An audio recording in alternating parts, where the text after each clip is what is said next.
$1,250 PC build.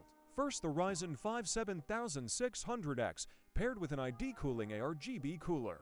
Next, for the motherboard, an ASRock B650M that will house the RX 9070, alongside a 32GB kit of DDR5 with a 1TB SSD. For the housing, a Thermaltake RGB Micro ATX case, and to power the system, a Gigabyte 750W PSU. Here's the kind of performance you can expect with this build at 1440p high settings. You can find the parts list on my Linktree. Follow to stay tuned for more.